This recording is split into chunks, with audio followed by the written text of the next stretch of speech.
अस्सलाम वालेकुम क्लास। आज हमारा मुतालिया पाकिस्तान का लेक्चर नंबर 9 है। जिस तरह के प्रीवियस लेक्चर्स में हम पढ़ रहे थे कि हमने पाकिस्तान के हुकूमती ढांचे को समझा, हमने पार्लियामेंट को समझा, फिर पार्लियामेंट के कौन से अहदेदारान थे उनको समझा वफाकी हुकूमत के, ठीक है। फिर उसके कौन कौन से उनके डिपार्टमेंट्स थे उनको समझा, अदलिया को समझा, ठीक है।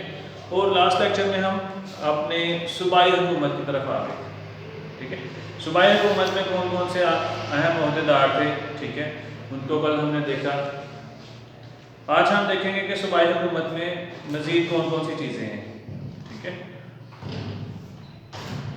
अच्छा, सूबाई हुकूमत के हमने डिपार्टमेंट्स थे उनको भी देख लिया। लास्ट टाइम सूबाई हुकूमत में हमने सूबाई मुकन्नना यानी कि आपकी जो सूबाई असम्बली है उसके बारे में हमने पढ़ा, ठीक है। हल्का सा रिपीट करता हूँ पुराने लेक्चर्स को ताकि हमें बेहतरीन तौर पर समझ आ सके कि किस तरह से करें। थोड़ा सा टेक्निकल चैप्टर है इसलिए मैं बार बार प्रीवियसली रिपीट करता हूँ ताकि आपको पुरानी चीज़ें याद रहें, ठीक है। जो इसमें टेक्निकल पॉइंट्स थे वो क्या थे कि सूबाई जो हमारे पास असम्बली बन रही है, ठीक है, उसके कुछ काम तो ऐसे हैं जो कि सिलेक्ट होके आते हैं, अवाम की नुमाइंदगी से आते हैं, और कुछ ऐसे हैं जो अवाम उनको सिलेक्ट नहीं करती। जिसमें मैंने बताया था ख़वानीन के कुछ ऐसे सीट्स हैं जिनको अवाम सेलेक्ट नहीं करती बल्कि जो विनिंग पार्टीज होती हैं, बल्कि हर पार्टी अपने अपने हिसाब से कुछ जो कहने के कैंडिडेट्स हैं उनको लेकर आती है, ठीक है। इसी तरह से कुछ उलामा की सीट्स हैं, कुछ टेक्नोक्रेट्स हैं उनकी सीट्स हैं, कुछ अक़लियतें हैं उनकी सीट्स हैं। ये वो सीट्स हैं जो इलेक्शन में खड़ी नहीं होती, जो इलेक्शन में हिस्सा नहीं लेते, ठीक है। ये जब जीतने के बाद जो असम्बली के लोग हैं वो इनको सेलेक्ट करते हैं, वो इनको आगे लेके आते हैं, ठीक है। अच्छा, आज हम देखेंगे कि हमारे पास जो सूबाई मुकन्नना है, यहाँ हमारे पास सूबाई असम्बली है, उसके इख्तियारात क्या क्या हैं, ठीक है। तो जिस तरह बेटा हमारे पास वफाकी जो मुकन्नना थी या पार्लियामेंट थी उसके जो इख्तियारात हैं, इसी तरह से हमारे पास सूबाई असम्बली के भी इख्तियारात हैं, और तकरीबन उसी तरह के इख्तियारात सारे हैं, लेकिन ये सूबाई लेवल पे होंगे। वफाकी जब भी काम करेगा वो पूरे पाकिस्तान के लिए, पूरे मुल्क के लिए होगा, ठीक है, पूरी रियासत के लिए होगा। और सूबाई जब भी काम करेगा तो वो उसके सूबे तक महदूद रखेगा, ठीक है। जिस तरह है कानून बनाने का इख्तियार, तो जो सूबाई असम्बली है वो कानून बना सकती है, ठीक है, लेकिन जो भी वो कानून बनाएगी वो एक सूबे की हद तक होगा। अगर पंजाब की असम्बली बना रही है तो वो पंजाब की हद तक होगा, अगर सिंध की बना रही है तो वो सिंध की हद तक होगा, ठीक है। जौन से सूबे की असम्बली सारे कानून को डेवलप करती है, उस कानून को पास करती है, उस चीज़ को लेकर आती है, वो सिर्फ उस सूबे की हद तक राइट हो सकता है, वैसे इसको हम इम्प्लीमेंट पूरे मुल्क में नहीं कर सकते। एक दूसरा जो फ़र्क हमने समझना है कि सूबाई असम्बली में जो बनता है वो कानून बनता है, आइन नहीं बना सकते, ठीक है। जो सूबाई असम्बली में बनाएंगे वो हम कानून बना सकते हैं, उसको आइन का दर्जा नहीं दे सकते। जबकि वफाकी जो असम्बली है या जो कौमी असम्बली है, पार्लियामेंट है आपका, उसमें जो बनता है वो हम कानून भी बना सकते हैं और आइन भी बना सकते हैं, ठीक है, उसको हम आइन का दर्जा भी दे सकते हैं, ठीक है बेटा। तीसरा जो फ़र्क था वो इदारों का था कि जो वफाकी असम्बली है या पार्लियामेंट है उसके दो इदारे हैं, जिसमें एक आती है कौमी असम्बली और दूसरा आता है सेनेट, जबकि आपके पास सूबाई असम्बली में सिर्फ एक ही इदारा है और वो है सूबाई असम्बली, ठीक है। दूसरा है इसके पास मालियाती इख्तियारात। मालियाती इख्तियारात में क्या है कि टैक्स कितना लगाना है, कौन सा लगाना है, कब लगाना है, नहीं लगाना, ये सारे इख्तियारात किसके पास होते हैं, आपकी सूबाई असम्बली के पास होते हैं। आपकी जो वफाकी गवर्नमेंट है वो इवन के इंटरप्रेट बीच में इन्वॉल्व नहीं हो सकती है, इन्फोर्स नहीं कर सकती कि आप इसको टैक्स लगाएं जब तक कि आपकी सूबाई असम्बली इजाज़त नहीं देगी।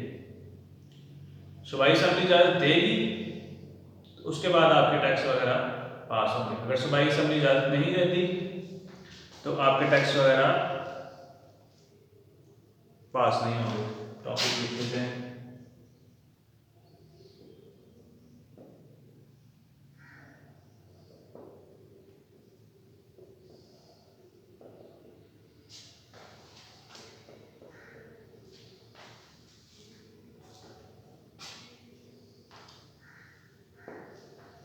ठीक है, सूबाई मुकन्नना के इख्तियारात।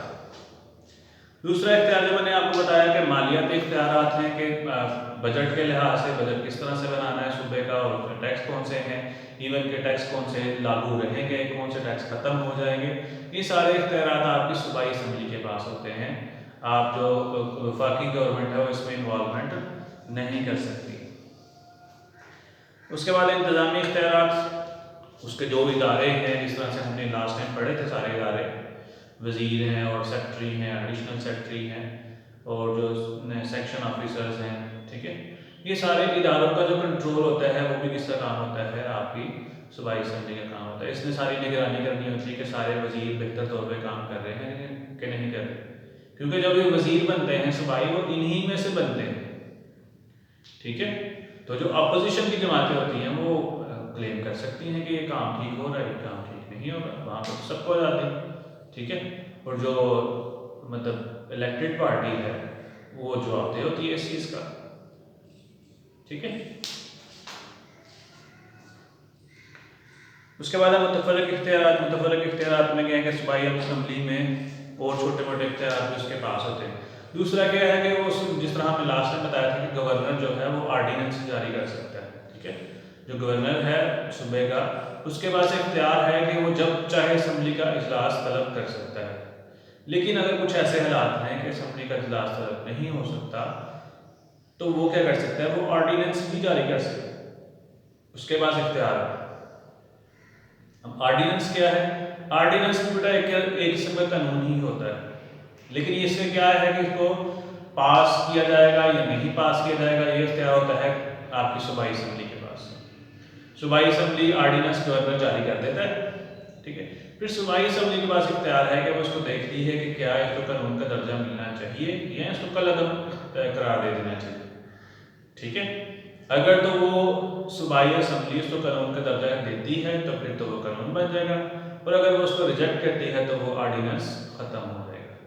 लेकिन बेटा अगर आपकी सूबाई असम्बली इस पर कोई एक्शन परफॉर्म नहीं करती, यानी कि ना ही इसको कानून का दर्जा देती है और ना ही इसको रिजेक्ट करती है, तो 90 डेज़ के बाद जितने भी ऑर्डिनेंस हैं, याद है हमने जब ज़िया के दौर की हिस्ट्री पढ़ रहे थे तो उसमें मैंने बताया था कि ज़िया ने काफ़ी सारे ऑर्डिनेंस दिए थे और वो सारे नाफिज भी हो गए थे, ठीक है। तो जितने ऑर्डिनेंस गवर्नर की तरफ से या सदर की तरफ से आते हैं, अगर 90 डेज तक उनमें कोई काम ना हो, यानी कि असम्बलीज जो है आपकी या पार्लियामेंट है वो उसको एक्सेप्ट या रिजेक्ट ना करें, तो 90 डेज के बाद वो खुद ब खुद ख़त्म हो जाता है। उसकी मुद्दत होती है 90 डेज। अगर 90 डेज के अंदर उसको एक्सेप्ट कर लेंगे तो ठीक है, वरना वो ऑटोमेटिकली रिमूव हो जाता है, उसकी हैसियत ख़त्म हो जाती है।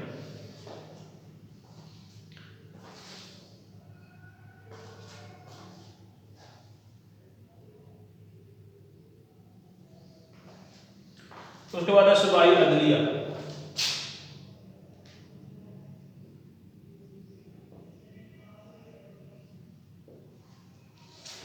इस तरह के बेटा लास्ट टाइम हमने पढ़ा था कि जब हम वफाकी अदलिया की बात करेंगे तो वहाँ पे मुराद होगा सुप्रीम कोर्ट, और जब हम सूबाई अदलिया की बात करेंगे तो वहाँ से मुराद होगा हाई कोर्ट, ठीक है। हाई कोर्ट के जो जज हैं इनका तकर्रुर कौन करता है, गवर्नर की पेश के मतलब सिफारिश के ऊपर, ठीक है। और वो कौन तकर्रुर करेगा या उसको कौन सेलेक्ट करेगा, वो आपका सदर पाकिस्तान ही करेगा। जिस तरह से सुप्रीम कोर्ट का जो चीफ जस्टिस है उसकी सिलेक्शन कौन करता है, सदर पाकिस्तान, ठीक है।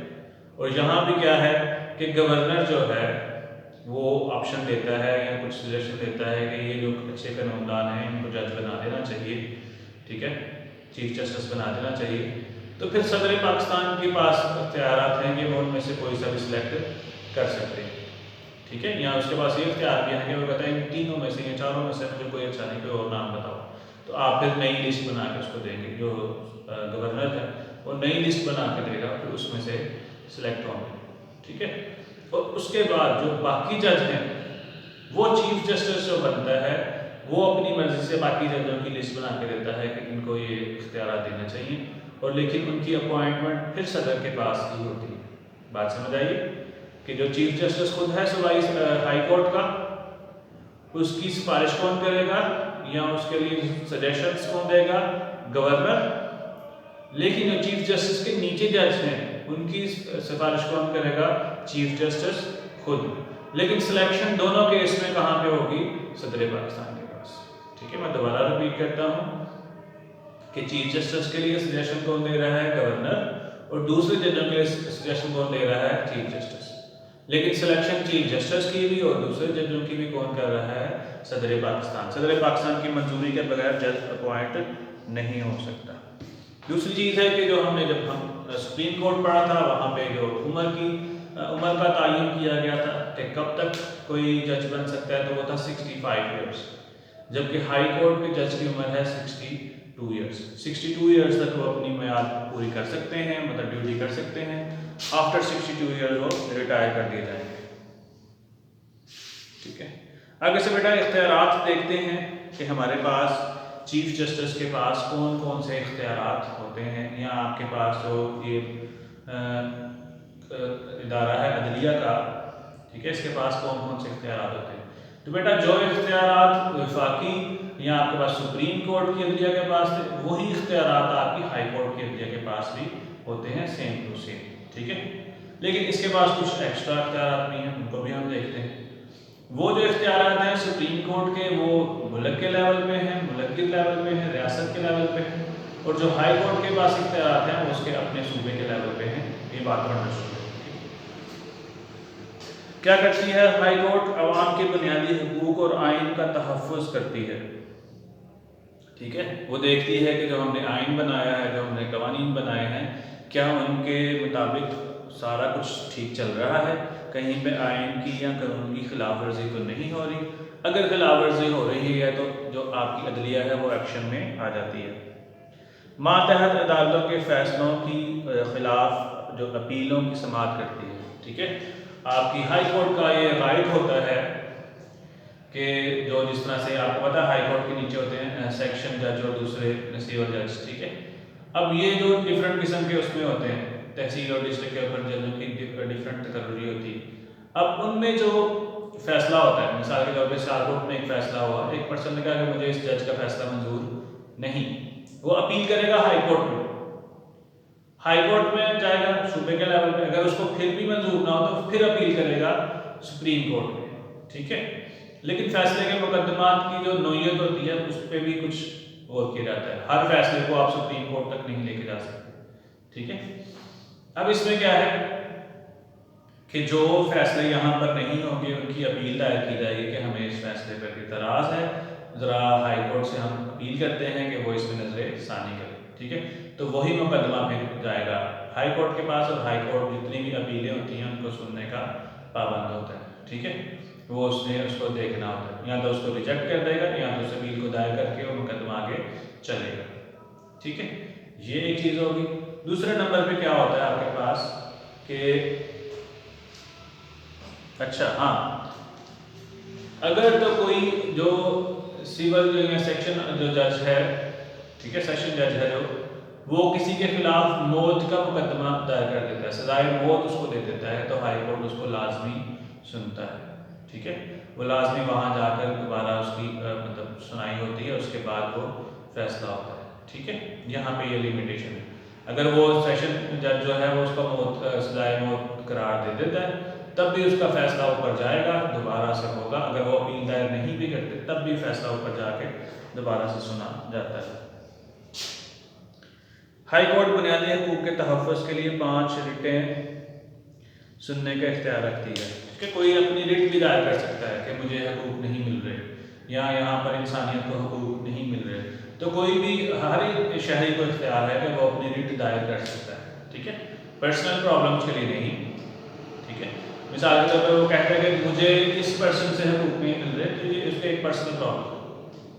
अगर वो कहे कि इस एरिए में यहाँ पे लोगों को इंसानी हकूक़ में कोई मुश्किल आ रही है, तो वो रिट दायर कर सकता है, और जो जज होगा हाई कोर्ट का उसको सुनने का पाबंद होगा। ठीक है, मातहत अदालतों की निगरानी, जितनी भी अदालतें हैं उससे नीचे, हाई कोर्ट से नीचे, ये तमाम अदालतों की निगरानी करते हैं, उनके जजों की तकर्री करते हैं और देखते हैं क्या वो फैसले ठीक कर रहे हैं।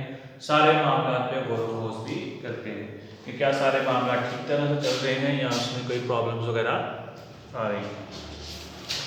तो जी बेटा, आज देखा हमने सूबाई मुकन्नना के बारे में, कुछ हल्का सा इंट्रोडक्शन किया, उसके इख्तियारात के बारे में पढ़ा और सूबाई अदलिया के बारे में पढ़ा, और हमने हाई कोर्ट के या सूबाई अदलिया के इख्तियारात के बारे में भी पढ़ा। नेक्स्ट लेक्चर में इंशाल्लाह आगे से पढ़ेंगे। अल्लाह हाफिज़।